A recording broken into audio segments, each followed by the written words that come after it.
আজ স্টুডিওতে উপস্থিত আছেন জাগো নিউজের সিনিয়র রিপোর্টার ইমদাদুল হক তুহিন। আপনাকে আমন্ত্রণ আমাদের আজকের আলোচনায়। ধন্যবাদ।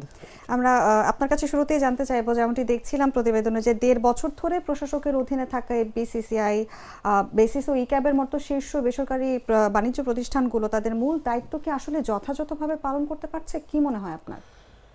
দেখুন, দেশের শীর্ষ যে সংগঠনগুলো রয়েছে এফবিসিসিআইতে আপনার অন্তর্বর্তী সরকার আসার পরেই, অর্থাৎ 5 আগস্ট গণ অভ্যুত্থানের পরপরই এখানে প্রশাসক নিয়োগ দেওয়া হয়। প্রশাসক নিয়োগ দেওয়ার পরে যেহেতু বাণিজ্য প্রতিনিধিরা নেই সংগঠনগুলোতে, কার্যত সংগঠনগুলো বাণিজ্য বা ব্যবসায়ীদের দাবি দেওয়ার জায়গা থেকে এটা স্থবির হয়ে পড়ে। যে স্থবিরতার কারণে এফবিসিসিআইয়ের যে কাজ, সত্যিকার অর্থে সরকারের সঙ্গে নেগোসিয়েশন করা, ব্যাট ট্যাক্স থেকে শুরু করে বাজেটের আগে আপনার বিভিন্ন ধরনের প্রস্তাবনা তুলে ধরা, সেগুলো আসলে হয়নি। আমরা সর্বশেষ যে অর্থ বছরের বাজেট ছিল সেখানেও দেখেছি নামকাওয়াস্তে আপনার প্রস্তাবনা তুলে ধরা হয়েছে। সেখানে জোরালোভাবে যে বক্তব্য এনবিআর জাতীয় রাজস্ব বোর্ডের কাছে চাইবে, সেই ধরনের চাওয়াটা ছিল না। একইভাবে বেসিস বলেন, ইকেব বলেন, প্রায় সবগুলো সংগঠন থেকেই বাজেটের আগে যে ধরনের প্রাক বাজেটে যে ধরনের প্রস্তাবনা দেওয়ার কথা, যেভাবে লাউডলি কথা বলার কথা, সেই লাউডলি স্বরটা ছিল না। যেহেতু প্রশাসক আছেন, প্রশাসক একজন সরকারি প্রতিনিধি, প্রশাসক সরকারের নিয়মতান্ত্রিকভাবেই চলবেন, যদিও এটা তার এক্সট্রা দায়িত্ব, তাই তিনি আসলে সেভাবে ব্যবসায়িক সংগঠনগুলোর যে মূল কাজ, সেই কাজটি করছেন না, বরং প্রশাসক শব্দটি হচ্ছে প্রশাসনিক কাজের জন্য। অর্থাৎ এই সংগঠনগুলো গত 1.5 বছর ধরে শুধুমাত্র প্রশাসনিক কাজগুলোই করে গেছে, যেখানে বাণিজ্য প্রতিনিধিদের বা বাণিজ্য যারা করছেন ব্যবসায়ীরা, তাদের কথার স্বরটা তাদের মাধ্যমে উঠে আসছে না।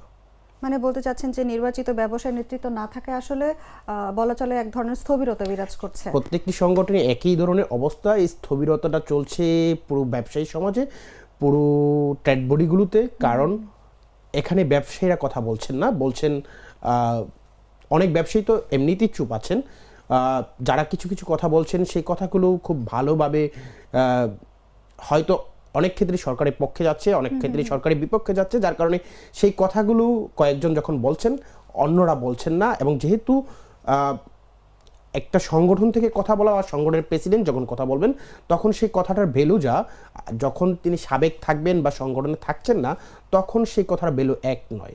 যার কারণে সংগঠনগুলো এক ধরনের অচল অবস্থা। যেমন বেসিস বেশ কিছু সময় ধরে বেসিস তারা মানে একদম এখানে প্রশাসকবিহীনও ছিল, এফবিসিসিআই প্রশাসকবিহীন ছিল, যেখানে আপনার বেতন ভাতা নিয়েও কর্মকর্তাদের সমস্যা হয়েছে। প্রায় সবগুলো সংগঠনে একই ধরনের চিত্র দেখা গেছে। একদমই তাই। এবং এই যে নির্বাচিত ব্যবসায়ী নেতৃত্ব না থাকায় আসলে ব্যবসা বাণিজ্য নীতি প্রণয়ন এবং বাজেট আলোচনায় বাস্তবে আসলে কি কি ধরনের ক্ষতি হচ্ছে, স্পেসিফিকলি যদি আপনি বলতে চান। আপনি ধরেন প্রতি বছরই আমাদের যে জুনে বাজেট হয়, বাজেটের আগে অর্থাৎ জানুয়ারি, ফেব্রুয়ারি বা মে থেকেই প্রাক বাজেট শুরু করে এনবিআর, জাতীয় রাজস্ব বোর্ড এনবিআর।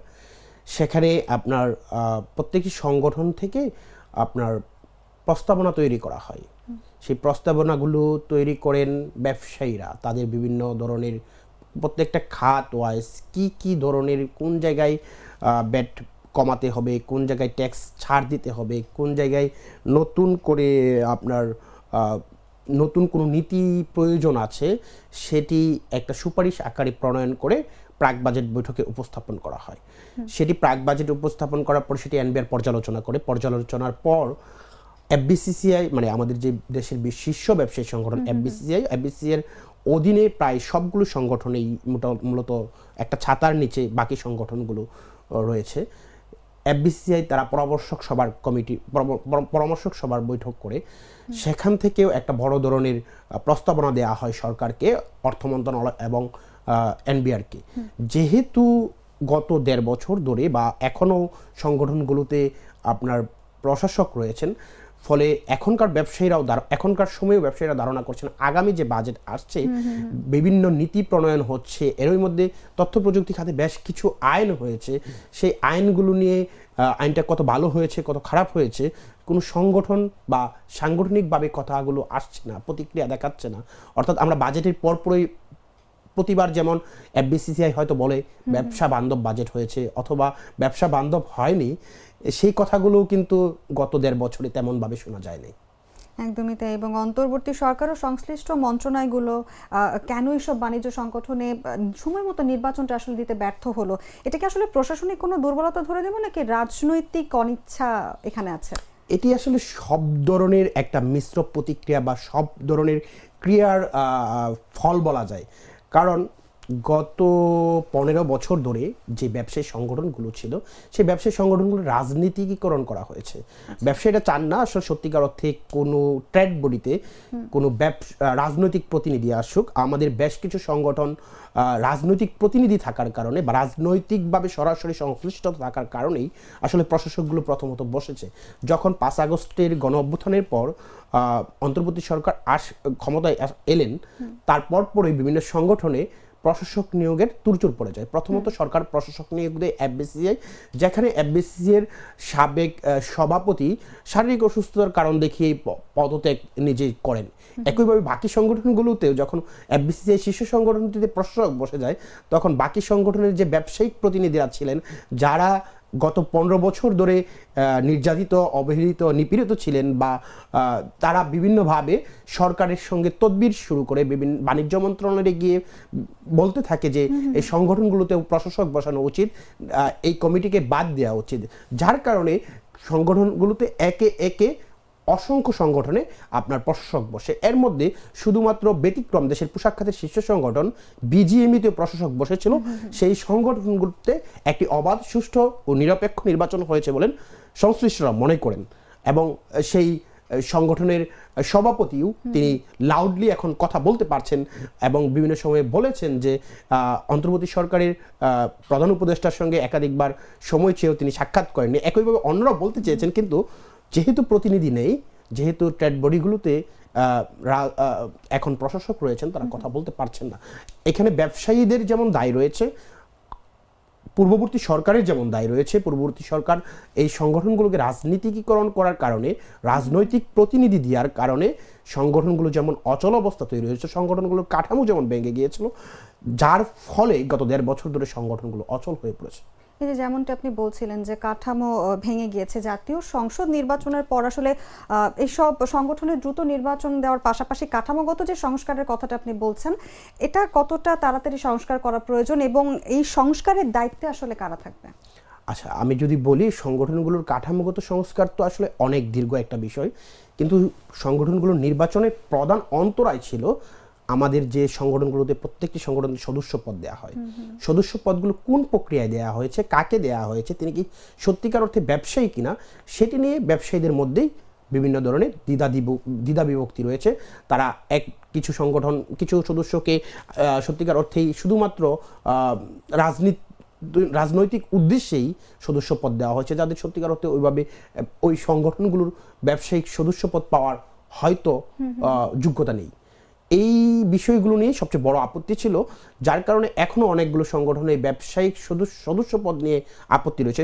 যেমন বেসিসের কথা বলা হচ্ছে, প্রশাসক বলেছেন যে এখানে সদস্য পদ নিয়ে আপত্তি আছে, আমরা সদস্য পদটা ঠিক করে আমরা নতুন ভোটার তালিকা প্রণয়ন করে তখন নির্বাচন করব। কিন্তু একইভাবে বিজিএমইর ক্ষেত্রেও সদস্য পদ নিয়ে আপত্তি ছিল।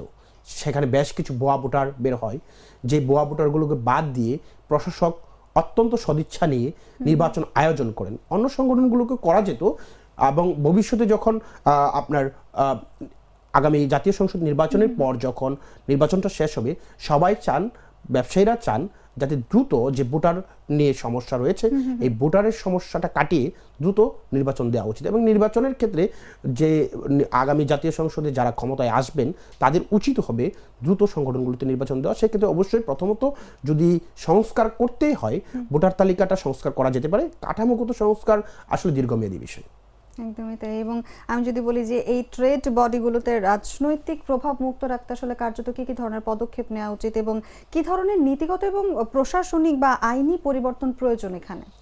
আইনি পরিবর্তন বলতে বর্তমান সরকার ট্রেড বডির একটা আইন নিয়ে কাজ করছে, যে আইনটি নিয়েও আসলে নানা ধরনের আপত্তি এর মধ্যে এসেছে, যেমন আন্তর্জাতিক যে সংগঠন, আন্তর্জাতিক বাণিজ্য যারা করেন অর্থাৎ বহুজাতিক কোম্পানিগুলোর কথা বলছি, ফিকির যে সদস্যগুলো রয়েছে বলছে যে এখানে তাদের মালিক থাকতে হবে।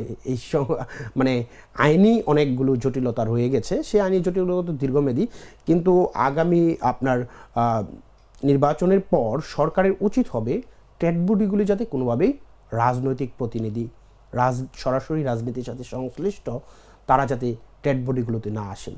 কিন্তু আমরা সেটিরই আশঙ্কা করছি, বাংলাদেশ আসলে রাজনীতির বাইরে বা প্রথাগত রাজনৈতিক দলের বাইরে যাওয়ার সুযোগ খুব কম রয়েছে বলে মনে করা হয়। যে আগামীতে আপনার যখন জাতীয় সংসদ নির্বাচন হবে, জাতীয় সংসদ নির্বাচনের পরপরই আমরা ধারণা করি সরকারের পক্ষ থেকে হয়তো প্রথমে এফবিসিসিআই নির্বাচনে দেওয়ার চেষ্টা করা হতে পারে বলে ধারণা করা যায়। সেক্ষেত্রে আপনার যে অন্যান্য সংগঠনগুলো রয়েছে সেই সংগঠনগুলোর ভোটার তালিকাকেও আপডেট করতে হবে, অন্যান্য সংগঠনগুলোর নির্বাচন হয়ে যেতে হবে, কারণ অন্যান্য সংগঠনের সভাপতি বা সাধারণ সম্পাদকরাও এফবিসিসিআই ভোট দিবেন, যার কারণে এফবিসিসিআই নির্বাচনটি সুষ্ঠুভাবে এবং এখানে রাজনৈতিক প্রতিনিধি আসবেন না বলে আমরা মনে করি। একদমই তাই। আপনাকে অসংখ্য ধন্যবাদ আমাদের সঙ্গে আজ আলোচনায় যুক্ত থাকার জন্য। ধন্যবাদ আপনাকেও আমাকে আমন্ত্রণ জানানোর জন্য। আমার একটা স্মার্ট সিদ্ধান্তে 25% গ্যাসের খরচ কমেছে। ভাবছেন কিভাবে?